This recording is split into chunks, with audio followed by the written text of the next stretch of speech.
the Sefer HaChinuch, and we'll always quote from the Sefer HaChinuch each week. It's his Sefer HaMitzvot. I mentioned previously that we don't know who the author is. We know he's a Rav Aaron, and we know he's a Levi, but we don't know much more than that. And the book follows the chronological order of the mitzvot. The book follows the mitzvot as they appear in the Parsha. More or less, it's the same count of mitzvot as the Rambam. He varies from place to place, but what he does do, which is very nice, the book is called Sefer HaChinuch. It's about education, more so than about mitzvot. So he has a technique of teaching us mitzvot, and we'll always begin with him. The source sheets this week are a little bit different than previously, where I did everything in Hebrew following the Minchat Chinuch, who is a commentary on the halachic nature within the Sefer HaChinuch. I thought perhaps we would do a little more English this week, and we'll return to more of the Hebrew the next time we get together. But we'll ask some of the questions that the Minchat Chinuch, if you recall, the Minchat Chinuch has an incredibly sharp and wonderful mind, and he asks some of the greatest questions on each of the mitzvot. From the first class, you may recall the mitzvah. The question he asked was, "Do you fulfill the mitzvah of pru'ervu through adultery?" It's a good question. So those are the type of questions he asks. We only have 2 of his questions this week, but in the future we will return to looking at some of his as well. Are there any questions? I don't want to start without Faye, since she's doing us a favor to get us a chumash. So I don't want to start without her, but did anyone want to, any questions? Yeah. Well, one of the first questions we ask when we get to the Torah gates is a September period review. Yes. But sometimes people can't have children for whatever reason. Right. So they would say by 18. Yeah, so that was the conclusion, actually. The conclusion of that first mitzvah was this idea of that it has to do more with the raising or the educating of children. You gave the example of the Lubavitcher Rebbe, more so than just the, thank you so much, than the physical. And really, even deeper than that, what it's really about, as a way of review of the first 2 mitzvot, is God gives us everything.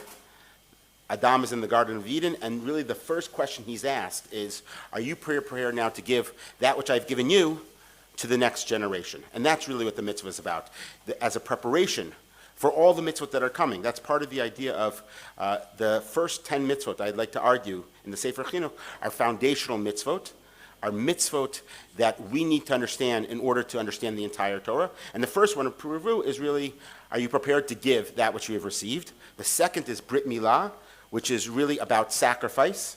Are you prepared to sacrifice to God? Right? The first one is, are you prepared to sacrifice for your fellow man? And Brit Milah is, are you prepared to sacrifice to God? And which leads us to the third mitzvah in Sefer Breshit, and it's the last mitzvah in Sefer Breshit, is Gid HaNashe. It appears in Vayishlach.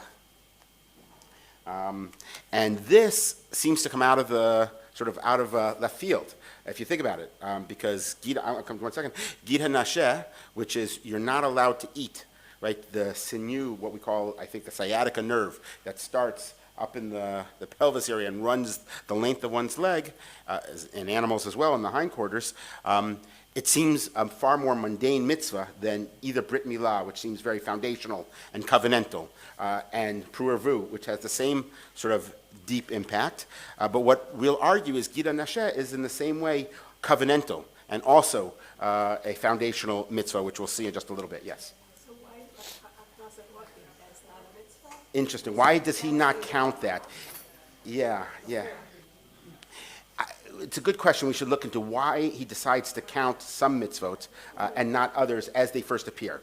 We'll see in Gid HaNashe that it appears again as a mitzvah, as does Brit Milah and as does Pru'ervu. And so he counts it here, but he doesn't necessarily say that this is the source of the mitzvah itself. And we'll have to see if Haknasat Orchim is an actual mitzvah, or more likely, it's a quality. It's a midah that we're supposed to learn from Abraham, not specifically a mitzvah. And so if it doesn't appear again at Sinai, he doesn't count it. Okay? Okay. Here we go.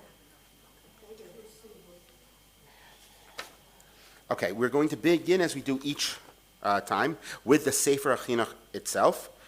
You see that as the first source. Before we get to it, we're familiar with the story. I just thought I'd read it in the Chumash for a moment. So we know what's taking place. We know that Yaakov has returned from his exile, and he has been told that he's going to be greeted by Esav, and we know that there's a large number of people who are waiting for him there, and he's fearful. He splits up his camp, and he then, let me just find the actual psukim.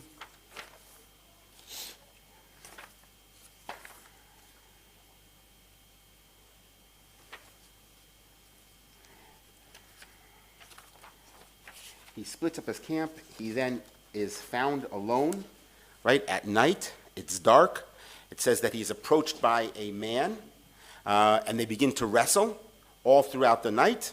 The man is not able to defeat Yaakov. He tries. He's not able to defeat him, so he reaches out and touches him.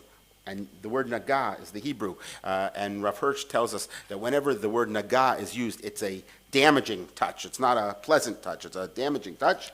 He touches him in his thigh. We'll see why specifically there in a moment. And he injures him.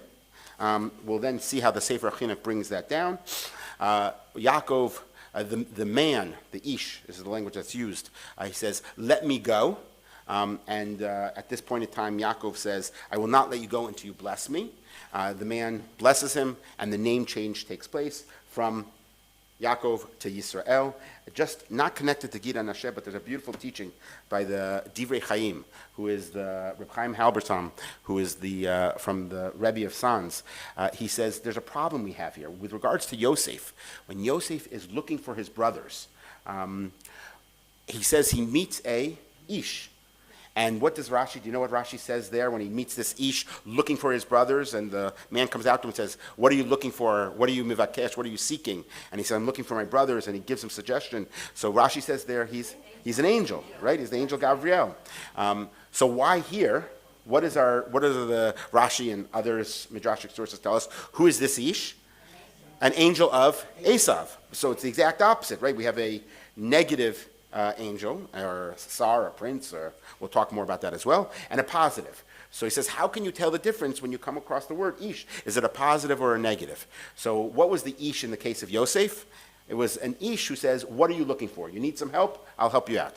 What happens in this instance? So he focuses not on the wrestling, which you could say is a proof that he's not such an angel, but he focuses on that Yaakov says, bless me, right? Help me out.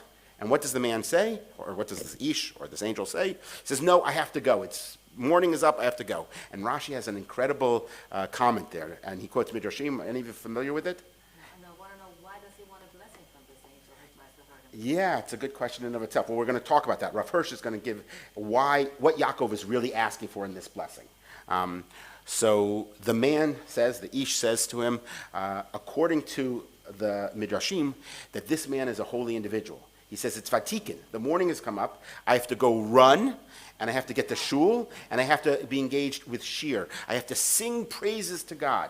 And so the Divrei Chaim says, isn't that always the case? He says, if you go to a person and you ask them for help, and they tell you they have to do something, religious, they have to be overly pious, that's a Saro Shel Esav, right? That's the negative. If someone says, what are you looking for? That's the sign of a real angel, not the other way around. Piety, is not always what it appears to be. Okay, let's look at the Sefer HaChinuch on this instance. So, Yesh ba mitzvah lo taseh achat. There is one mitzvah in Parshat Vayishlach, the Azhara Gid HaNashe. This is the warning on Gid HaNashe. This comes back to your question. It's only the warning. It's not the actual source of the mitzvah. The source of the mitzvah is going to come much later when it's repeated at Sinai. This is the warning. This is he'll tell us actually, Al Kain lo yochlu b'nei Yisrael at Gid HaNashe. That's the verse from our parsha. V'hai lo yochlu Lo nemar derech sipor. This is not just a story, but it's to explain to us the reasoning behind the mitzvah when it appears later on. Okay, the obligation comes later, but the explanation comes right now with the form of the story. And I think there's something sort of parenthetically I'd like to point out about the importance of narrative whenever you're reading Torah. We think of Torah as a book of, and certainly if we're learning mitzvot, a book of halacha, a book of mitzvot. Rashi has that same question, right? He says, where should the Torah begin? HaChodesh hazeh lechem in Parshat Bo, because he says that's where the first mitzvah appears, meaning God commanding directly, not as we're counting here. And he says, no, but there's other things that are important that come beforehand, and he gives his reason there. I would say that narrative is an incredibly important part of the Torah, and not just because it gives us values and the stories and inspiration, but also it colors the halacha itself. I'll give you a perfect example that I once heard from Rabbi Joseph Telushkin. Who, if you had to make a guess, who do you think the Torah favors in terms of children, in birth order? In terms of halachically, who does the Torah seem to favor? The oldest, the firstborn. The firstborn is the Bechor was going to become the spiritual leader in every family before he was replaced by the Leviim. And of course, in terms of inheritance, he is absolutely favored. But now think about the narrative of the Torah.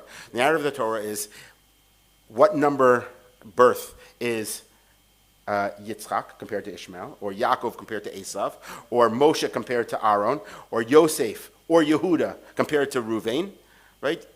David is not the oldest. I can't think of an example, at least off the top of my head right now, of the firstborn who is also then the leader of a particular generation. So there's the text that tells us favor the firstborn, and then there's, right, and every time you read a text, there's the pretext. That's what me, who's reading the text, wants to convince you it really says, not the text itself. Then there is the context, like we have to understand everything that appears. And there's the subtext, that which is below the surface. The subtext of the Torah clearly is not necessarily to favor the firstborn. Not that, now this may be my pretext because I'm a secondborn, but seems to me that the Torah has a understanding that it's not just about the firstborn. And so these stories that appear are important not just for the story value, but also they may color our halachic understanding a little bit later on as well. Okay. Firstborn of the father, but sometimes secondborn to firstborn. Okay.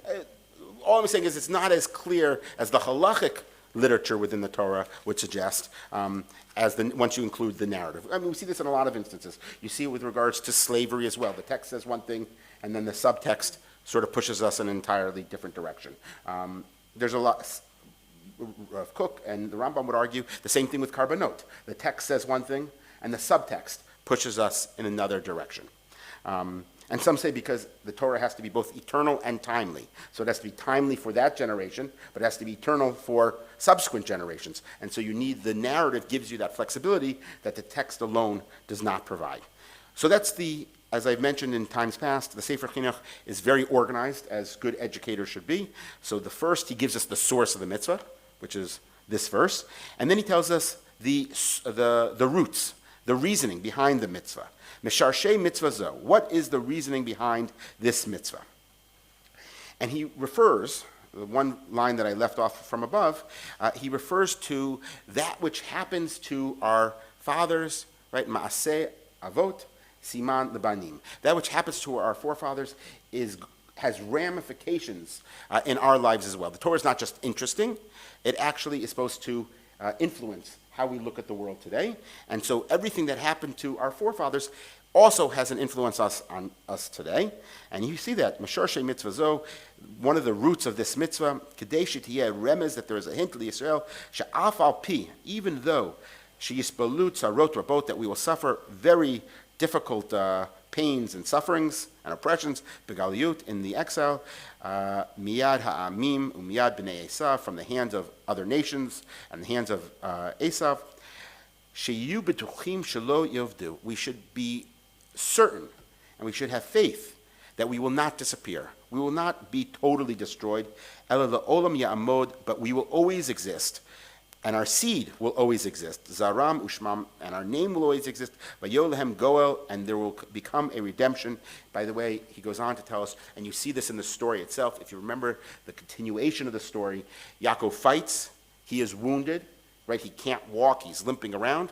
But it then says that the sun rises, and all the Meforshim pick up on that imagery. The sun rising is like the end of the long exile. Exile is night, and darkness, and the sun rises, the exile is over, and it says then he arrives at Shechem, Shalem. He is healed. He is completed at this point in time, and so too with the Jewish people, that there will be a long night, there will be suffering, there will be exile, but we will arrive eventually in Eretz Yisrael, just as Yaakov comes to Eretz Yisrael, and we will be healed through this process. He goes on to talk about what exactly was Esav trying to do. He's fighting with Esav, or the Saro, the prince of Esav, that comes with him. We have, it says, if you look at the 5th or 6th line, Sheba b'Kabbalah shahya Saro shel Esav. We have as a tradition. This is the angel or prince of Esav. Ratzah la'akro li'Yaakov min ha'olam. He wanted to uproot him from the world. Hu v'zaro, Yaakov and his future generations. V'lo yecholo, and he wasn't able to do so. V'tziaro b'nigiat ha'yarech, and he therefore was only able to injure him and wound him and his thigh. V'chen zera Esav mitzair letzera Yaakov. And for subsequent generations, the seed of Esav will continue to wound and injure the seed of Yaakov. And this will go on and on and on. But eventually there will be the sun rising, and this will all come to an end. I just want to make one more parenthetical comment before we sort of jump into what is the meaning of this mitzvah beyond what the Sefer Chinuch has just taught us. The parenthetical point is the question of God's promise to the Jewish people. We had we had a Haknasat Sefer Torah yesterday in our community, and one of the things I commented upon is in the DP camps after World War II, after the Holocaust, in the displaced persons camps, the first year, 1945, Simchas Torah, there was a very emotional moment where those in the displaced persons camp got a Torah, and they were dancing. And the way it was described in the documentation is they were dancing for hours and hours, and they're singing synchro. And it's an incredible thing to imagine people who have nothing, right? They've lost their whole families, they've lost everything in their lives, just dancing and thrilled to be able to sort of see this Sefer Torah. Rav Herzog from Israel had gone to visit, and he described the experience of looking at people in the displaced persons camp who maintained their faith and who were joyously dancing. He says that when he went to visit, he visited in January in 46, they wouldn't let him leave. He gave 16 shiurim over a one-day period of time, and they just wanted more and more and more, and they danced around him, he said, for 4 hours, just singing. They were just so thrilled to have a representative of the Jewish state, and, well, not just the Jewish state, but of the information.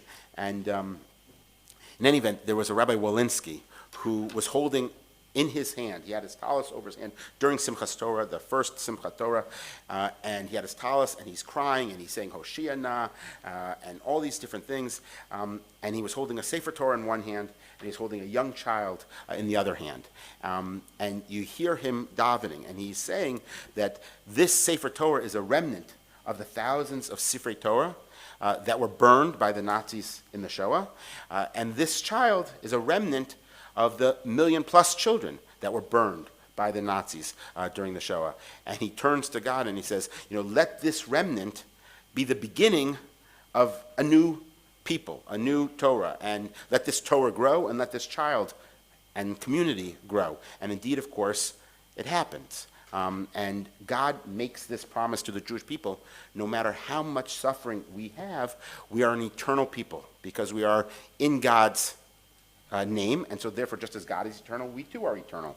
But it's important, and you'll notice this, the Sefer Chinuch is very medayek, very exact in his language. The promise of eternity and the promise of being able to overcome all these tribulations is in the national. It's never in the personal. God does not promise every individual person that if you do good and if you follow all the mitzvot, you'll be rewarded and nothing bad will ever happen to you. God doesn't make that promise. The only promise God does is in the national level, the Jewish people will always survive. No matter what comes, the Jewish people as a whole will be there, and therefore the more we connect to our people, the greater sense of eternity we are able to pursue for ourselves as well. Okay, let's try to understand what exactly was Esav, or the Saro Shel Esav, trying to get and attack from Yaakov, and what was Yaakov's response? So in the first reading, the pshat seems to be, what is it that the Sarah wants to do? He wants to kill him. He wants to uproot him. He wants to destroy Yaakov. And he's not able to do so. So what's his next best effort? Is he tries to wound him. Okay, there's two things that might be taking place. One is he's trying to hamper Yaakov, but also where does he wound him? If you look at source number 2, this is from the Midrash Lekach Tov. If you look at the third line from the bottom, Vayiga bekaf yarcho, he reaches and hits his calf, his inner thigh.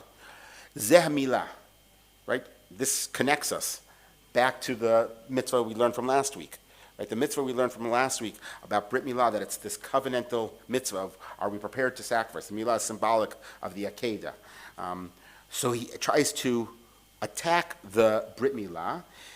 In other words, on a physical level, he can't kill Yaakov, but he's going to try to destroy future generations. Now, on one hand, on a pshat level, you say maybe it's too late. At this point in time, Yaakov already has a number of children, but we don't know what's going to happen tomorrow, right? We don't know if Esav, the real physical Esav, will destroy all his children. So, and if Yaakov survives, so maybe he needs the ability to have more children. But you're right. It seems that he already has children.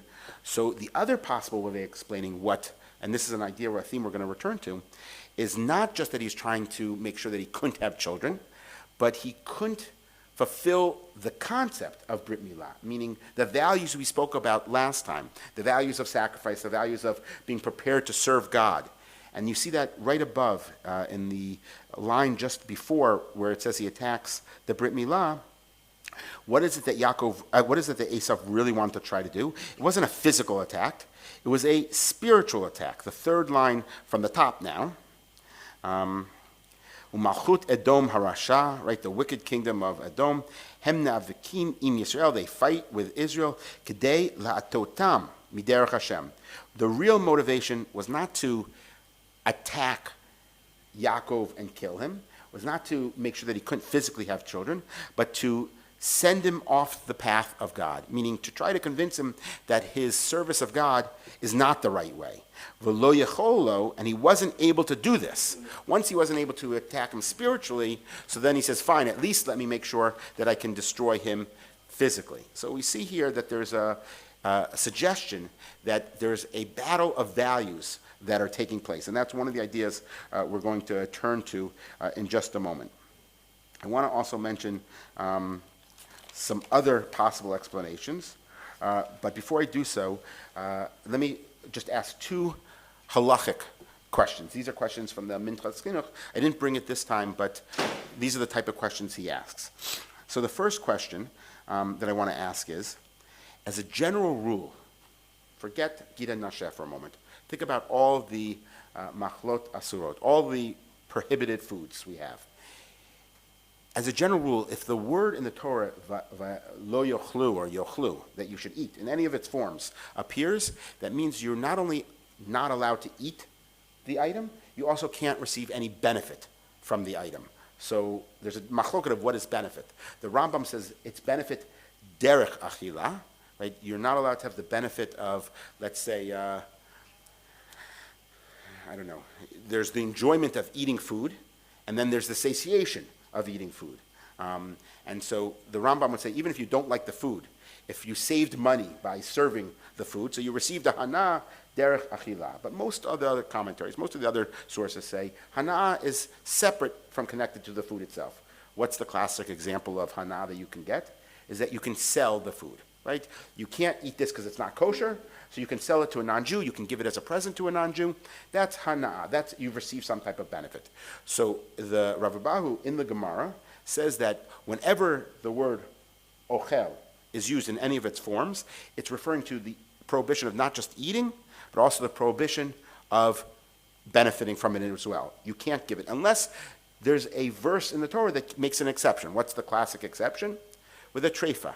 Because with regards to treifa, the Torah says, don't eat it, but throw it to the dog. So there, is an exception. You can somehow benefit. You can feed your animal with it. So therefore there's other exceptions as well. With Gid HaNashe, we just read that it uses the word lo yochal, or lo yochlu, they don't eat it. So it means that there should be a prohibition of benefiting from it at all. But what do we do with the hindquarters in general? Are people familiar with how it works usually?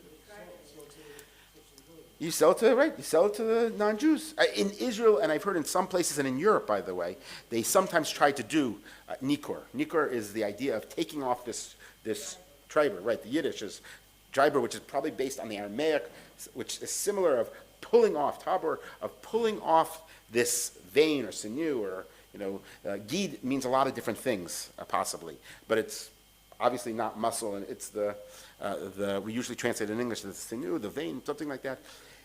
You can pull it off, but it's a very arduous process, and it's very difficult, and you have to be a real expert in order to do so. And so in different communities throughout history, they did do it. Most, they don't do it. It's just much harder to do.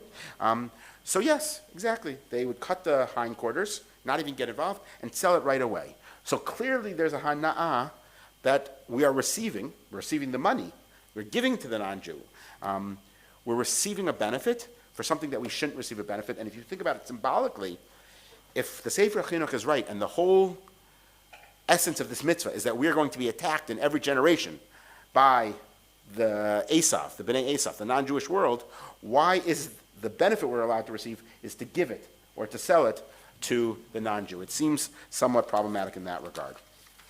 The second halakha question that I wanted to ask is the question of what happens if you accidentally cook the Gid HaNashe with something else? In general, let's say you have carrots and you're cooking the carrots with some treif meat, and you mix them all together. Can you eat the carrots? No. It's the treifness, the tam, the flavor of the treif meat is absorbed into the carrot, so you can't eat the carrots.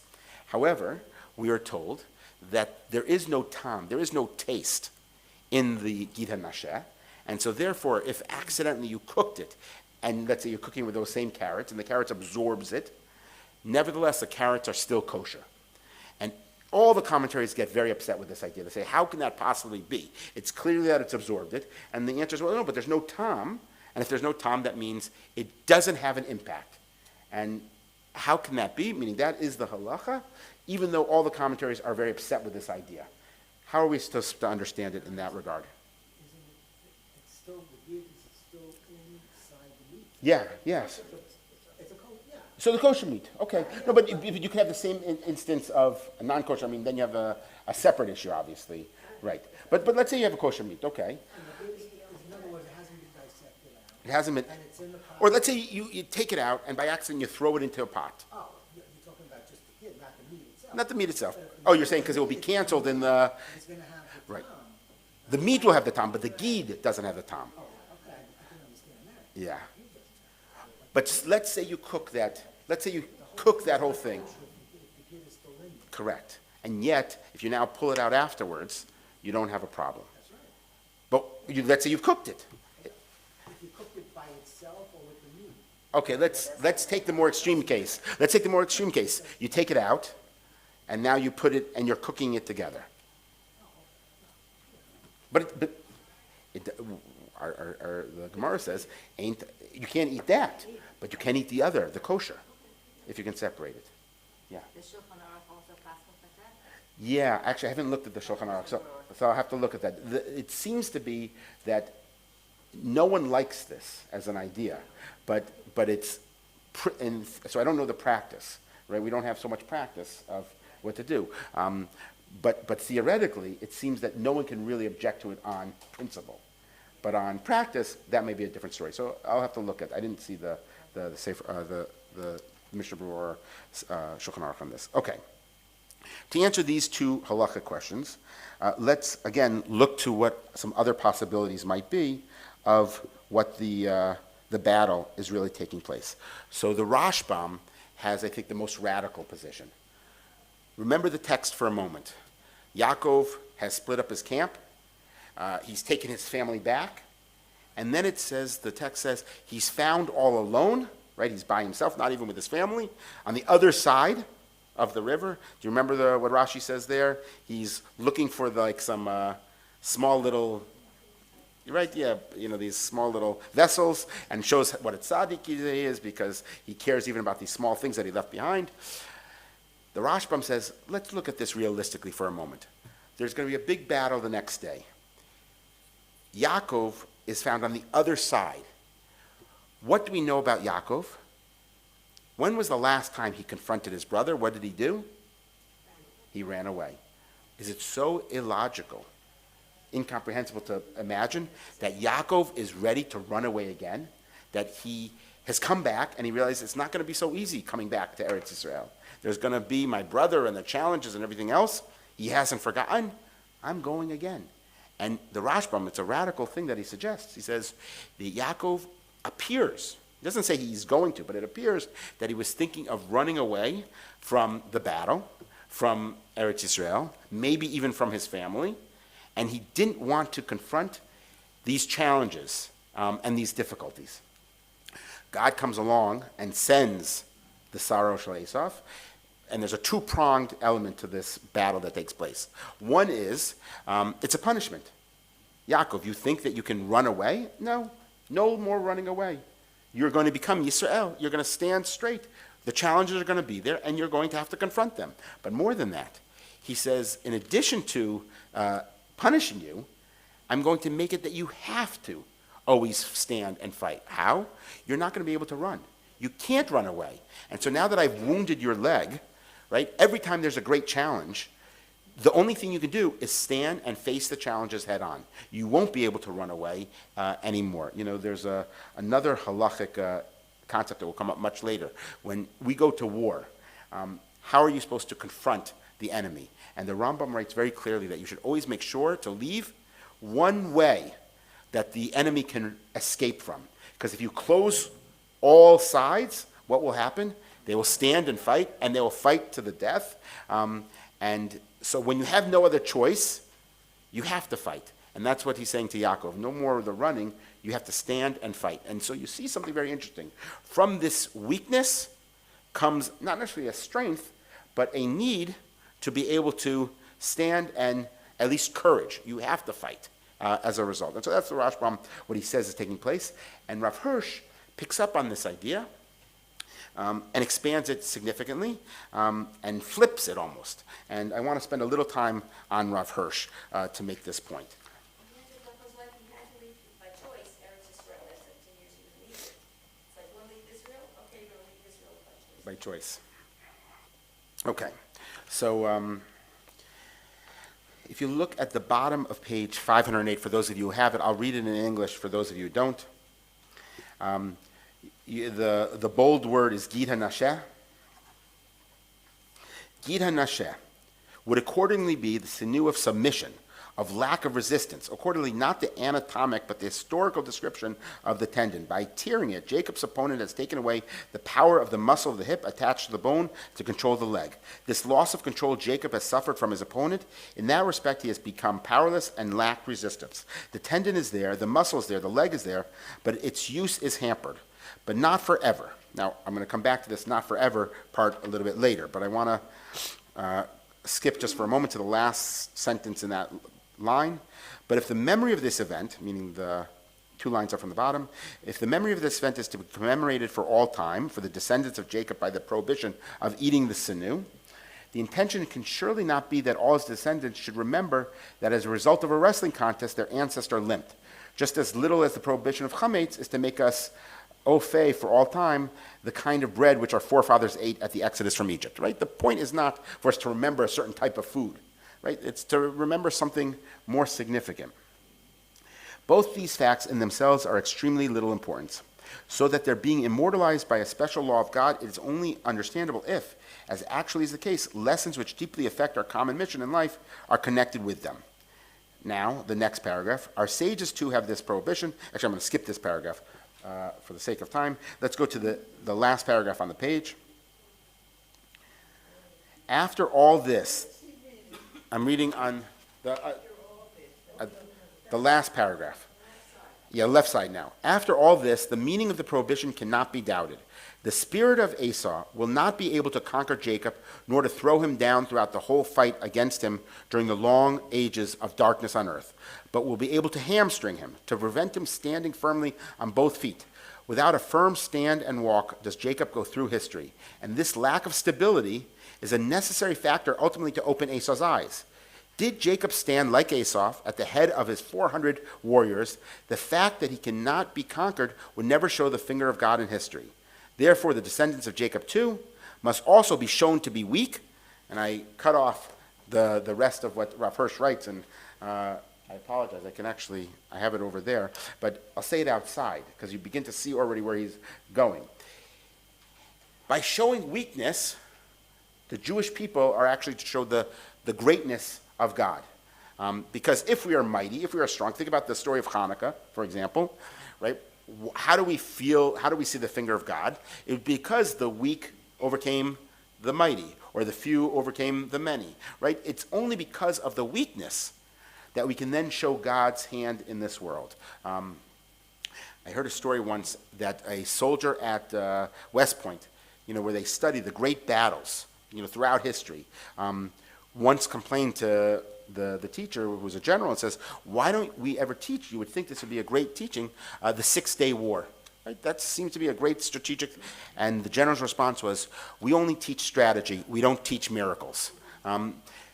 But you bring God into this world by sometimes not exerting your strength, by showing your weakness but nevertheless surviving, through a certain amount of passivity even, you actually are able to bring God into this world in a more powerful way. The fact that Yaakov survives brings God into the world. There's that famous quote, I'm not sure if it's Mark Twain, who says, show me proof of God. And he says, look at the Jewish people. I think I'm mixing Mark Twain and someone else. What?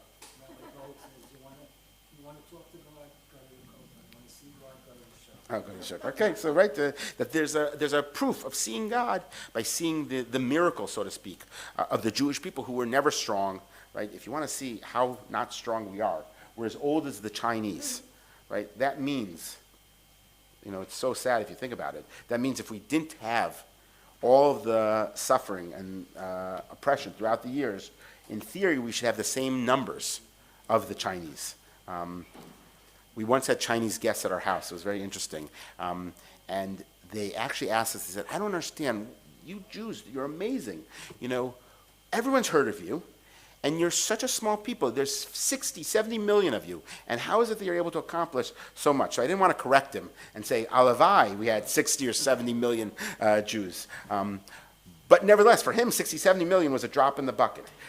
But nevertheless, you've heard of Jews wherever you go, and that's to praise God, not to praise the Jewish people. So that's what Rav Hirsch says. Through a weakness, through a passivity, we actually bring God into the world. By the way, it helps explain another sort of difficulty in this whole mitzvah. By not eating, you accomplish something positive. Usually you have to do something positive to accomplish something positive. Right now, none of us are skydiving. But we don't say, we've now learned a lesson because we're not skydiving. So how is it that you're supposed to learn a lesson by not doing something? So you could say, we have the same thing by Pesach, not eating chametz. But it's not really true, because by Pesach you also have a positive mitzvah, eat matzah. And chametz you usually do eat, so you feel the not eating. We don't have that with this mitzvah, Gid HaNashe. So we're not eating. It's a passive act, but the whole essence of the mitzvah, says Rav Hirsch, is passivity. Is to not exert your own power, not exert your own influence, is to back off, to be weak, and through your weakness, you bring God into this world. We don't think that way anymore. And we're Especially now that we're living, yes, countries are afraid of energy, so not because of our weakness. correct. And that's one of the great. In terms of Rav Hirsch, I can understand. Yeah, so that's the challenge that I have against Rav Hirsch. And I just want to add one more idea that Rav Hirsch speaks about, and then I want to come to that, because Zionism is the big challenge to Rav Hirsch. It's not clear whether or not Rav Hirsch was a Zionist. I mean, he writes, in theory, positively about it. He actually wanted to write a book. Rav Hirsch's great book is Chorev, which is Sinai, which is an explanation of all the mitzvot.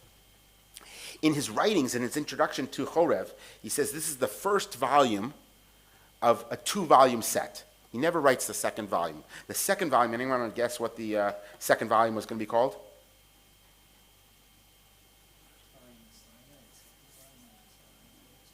Moriah. He wanted to name it the story of 2 mountains. And Chorev is the story of the mitzvot when we're outside of the land and the meaning. And Moriah was going to be the nationalist element returning to Israel. And he never writes it. And we don't know if he just ran out of time or if ideologically, he was a member of the parliament, the German parliament. He was very integrated into German society. And it's not clear.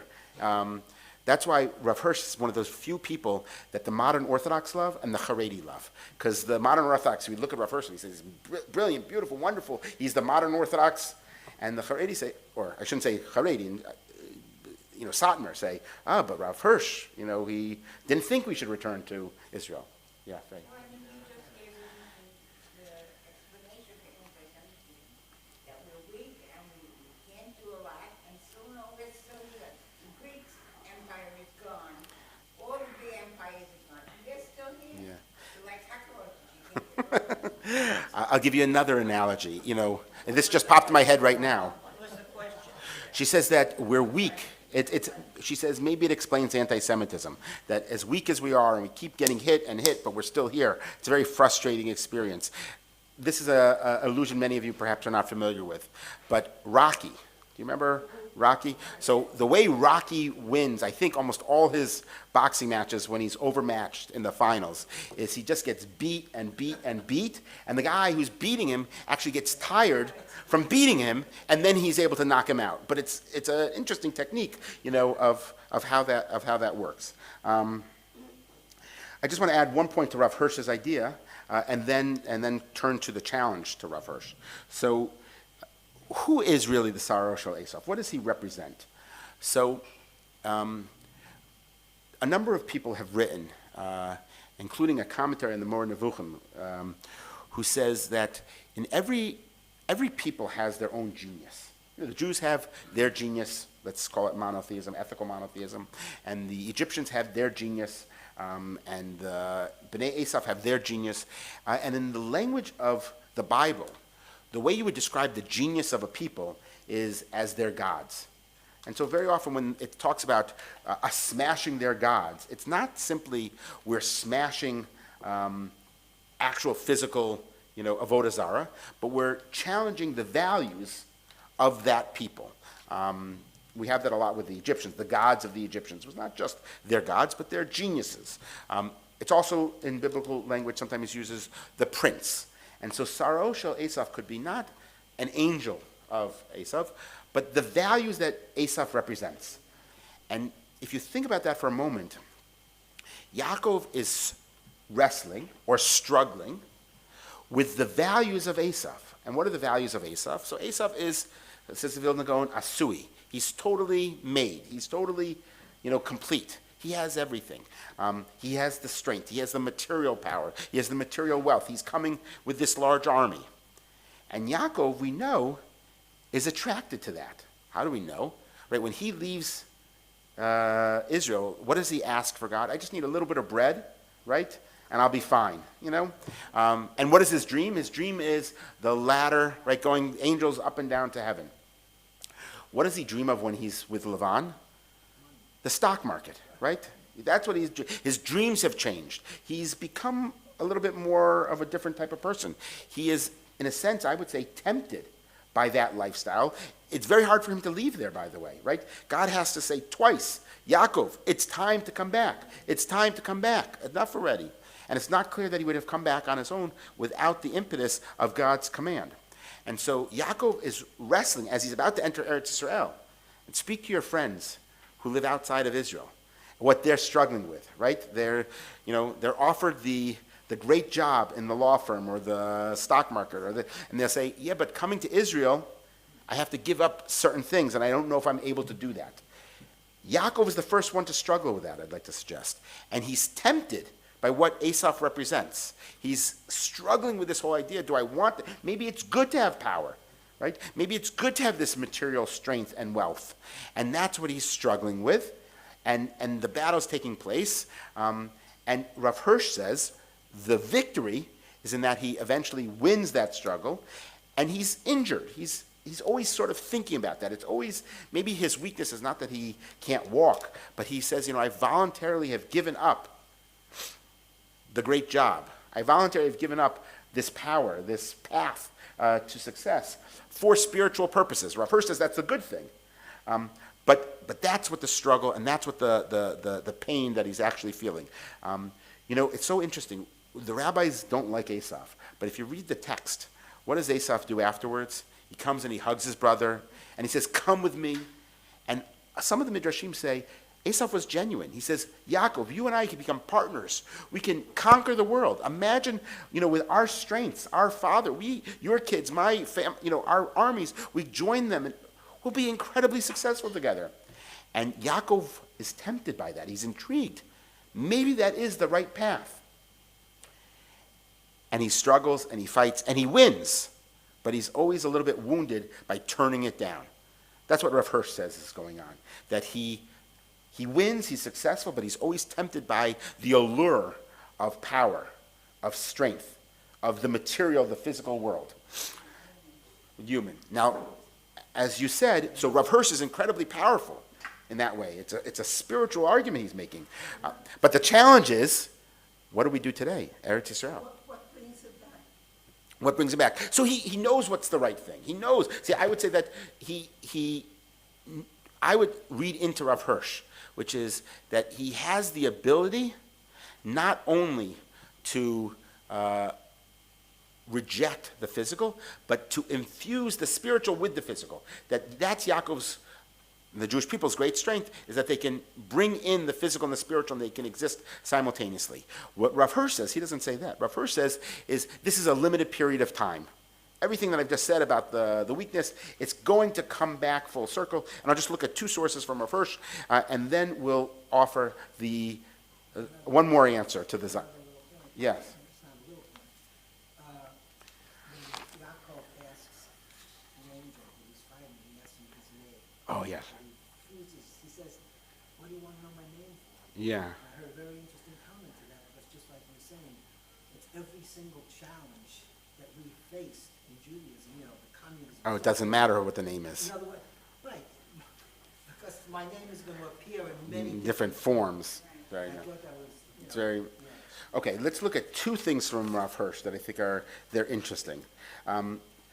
First, just because it's the grammatical usage, which is interesting. Rav Hirsch says it's not going to be forever. It's just like the Sefer Chinuch says. It's a limited period of time, and eventually we do return to Israel and having a real. So if you look on, again, the full sheet of Rav Hirsch, the word Nasheh. No one has asked me, what's the word Nasheh? It's just the name of, here, right? It's in the middle of the first right-hand column. It's just the name of that particular sinew. So is that sciatica? Is that really what it means? So he says Nasheh, the root of Nashim, women, and of Nasheh, creditor, seem to have the underlying meaning of having given oneself or something of one's own into the power of another, to have fallen into the power of another. Right? When you're a creditor, right? You've given your money over to someone else. Someone else now has your money. Hence, a nasheh, meaning in somebody else's power regarding a part of one's possessions, to have to demand something from him. You want your money back, you have to demand something.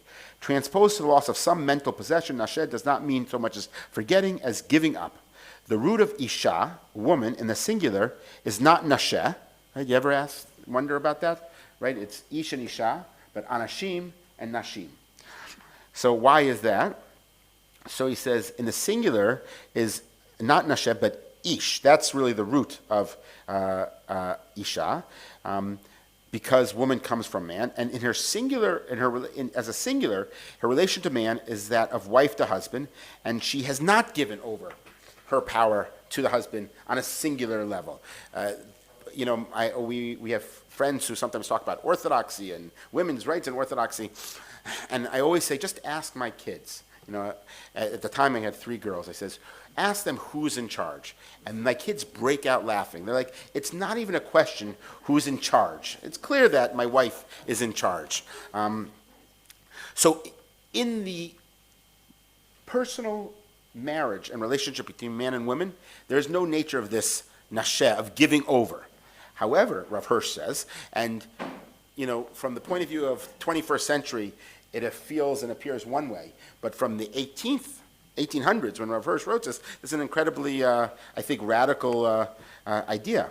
He says, from the nashim, as an entire gender, women do actually, you see it, but in the plural, as a sex, the public relation of the feminine sex, her rights are represented together with those of her husband, meaning the women don't, right? They didn't have the rights to vote. They didn't, at these days, has a less of power. Only in public life, however, in the plural as a sex, do women appear as powerless and weak. They are nashim, creditors to the opposite sex. Rav Hirsch then goes on to say, and this is, I think, the very interesting idea about both gender as well as Gid HaNashe. Gid HaNashe, accordingly, is the sinew of submission, of lack of resistance, that we spoke about. Oh, the last few lines of that next paragraph. The tendon is there, the muscle is there, leg is there, fine. But not forever. Nashe is only temporarily giving up, not a permanent loss. Jacob is a nashe, a creditor who ultimately has a large account to settle with Sarah Shel Esav. In other words, in the future, Rav Hirsch seems to be suggesting, any of the rights that women have given over as an entire gender and a sex, they are creditors. Eventually, they're going to get that all back and demand it from all of society. And it's an interesting sort of prediction that he makes in that regard.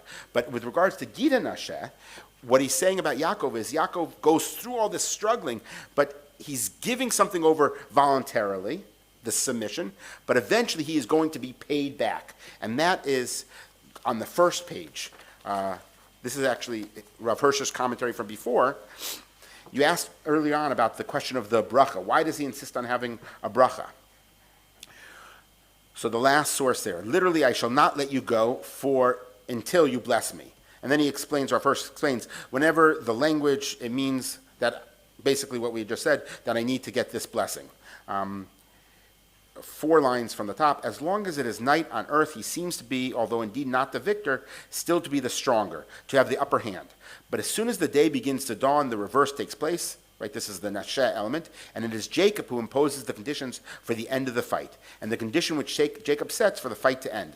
Accordingly, the purpose of the whole affair is this: the recognition that Jacob deserves blessing, and furthering instead of enmity and obstruction. The recognition that as such blessing, the nations are only blessing themselves, for as it says, right, Tiverchu b'cha kol mishpachot ha'adama, right, all the families of the world will be blessed through you, through Avram and your descendants. So Jacob says, throughout the whole long night you have attacked me, you have looked at me as an obstruction, the removal of which was to be striven for an endless continuous attack.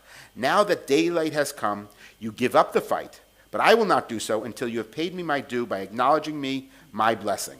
The purpose of history will not be accomplished by Jacob being forced to be absorbed by the masses of the nations, but by the reverse, the nations will at last get the insight that is just in the principles which have been represented and held aloft. In other words, this won't last forever. By the way, maybe we begin to say, I don't want to get messianic, but sometimes you see this when the people who are coming to Israel, and some of these, I don't know if you've ever seen any of these videos in like Texas, they fill up whole stadiums of people who want to become righteous Gentiles. They want to become, B'nai Noach.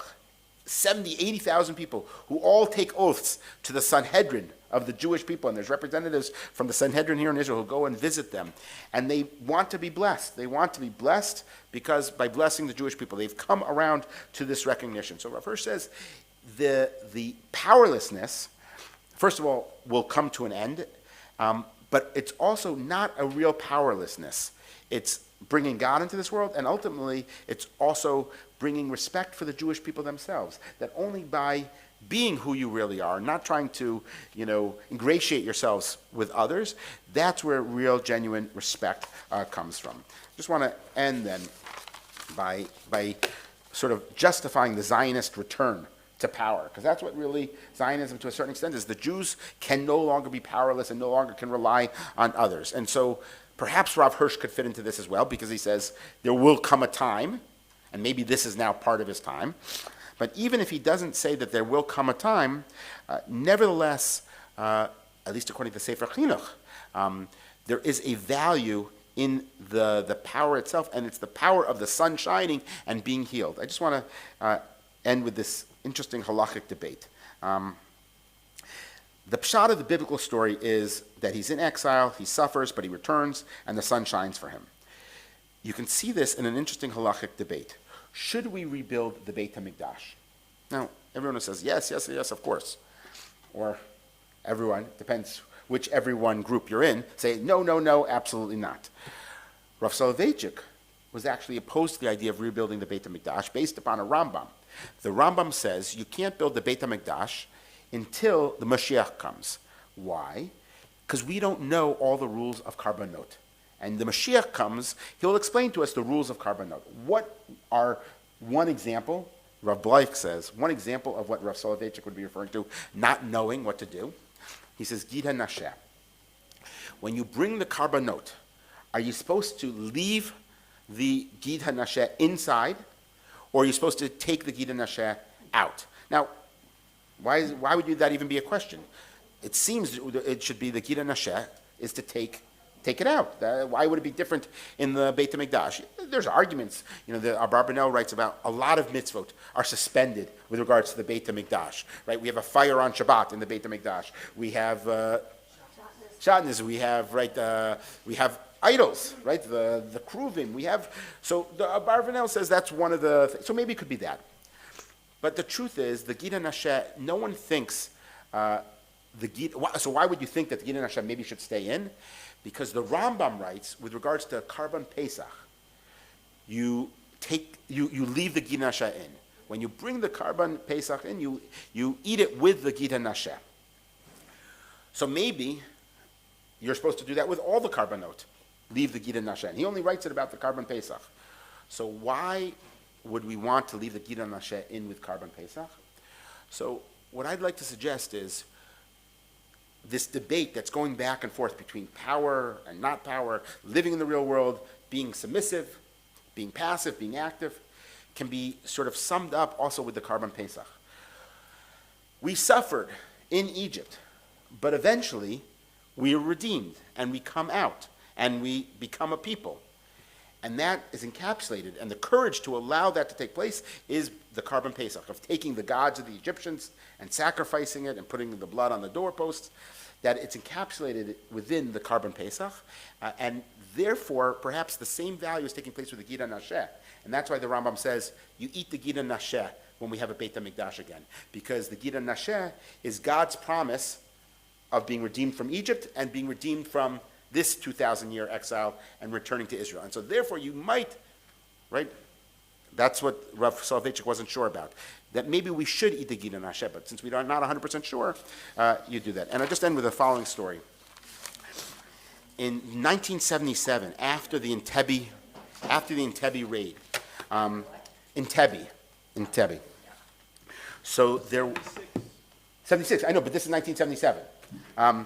There was a series of newspaper advertisements, mostly in Yiddish newspapers, but also they made it to the New York Times as well. And there was a whole halachic discussion of how to look at Entebbe. In the New York Times even, in like the full-page advertisements. How did it come about? So many people thought this was a great miracle, right? These Jews, they traveled thousands of miles to rescue, they saw the hand of God. And the Satmar came out and said, you can't say it's a miracle, because that means you're suggesting that the vehicle of a non-religious state could be the vehicle to bring God into this world. And they says, that's a terrible thing. So the Lubavitcher Rebbe says, that's a terrible thing to say that. He says that you're not allowed to go to a non-Jewish doctor. You know, you can be healed through that way as well. And the Rebbe therefore told all of his followers, not only must you reject this principle of Satmar, you have to pronounce it as much as you can. And so many of his followers took out ads. And as I said, they had ads in the New York Times saying that this is in fact can be defined as a miracle and all these other different things. And I just picture, the poor, nice wasp, Sunday morning reading his New York Times and is presented to this whole, discussion. And in it there was an interesting halachic psak.